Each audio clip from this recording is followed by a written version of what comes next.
د پولیو واکسینو رضاکاران دروازه په دروازه د خلکو کورونو ته ورځي او هغه ماشومانو ته د پولیو واکسین کوي چې عمرونه یې له 15 کلونو ښکته دي ترڅو د دایمي فلج په مقابل کې وقایه شي.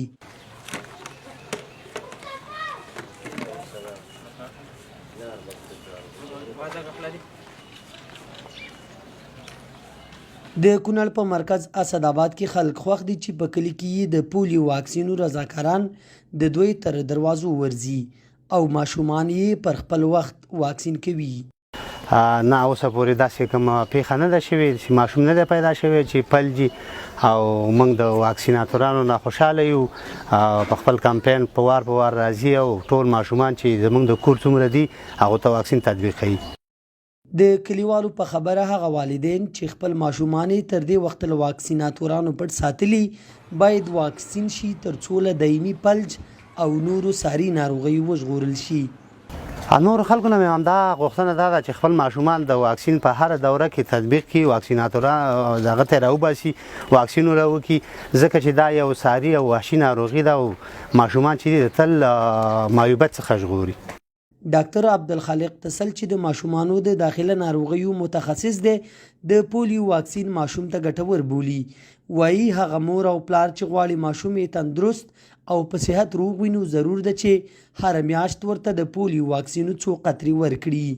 د پولیو واکسین که تطبیق شي ګټې خو ډېرې دي، خو موږ به څو لنډې یادونه وکړو چې په هغې کې یو دا دی چې ماشوم به روغ او سالم وي، بل به دا چې ټولنې د بار به نه وي. فرض که واکسین ونه شي ماشومان معیوبه کېږي، د هغې نه به ژغورل شوي.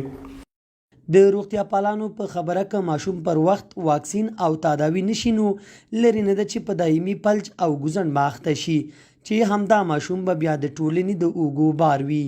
که چېرته د ماشوم واکسین ونه شي نو ماشوم به د ټولنې باري، معیوبه به راځي.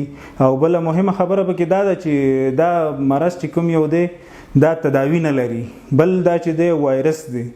بل د دې د انتقال لارې دا دي چې پیکر اورل دي، یعنی د خولې او دغه د لارې انتقالیږي. هغه غایطه مواد چې په دغه کې بیرون ساحو کې کېږي او هغه راځي د هوا په واسطه باندې په غذا باندې لګېږي، لاسونو باندې لګېږي، هغې حفظ الصحه صحیح نه مراعات کېږي، د هغې د لارې دا انتقالیږي.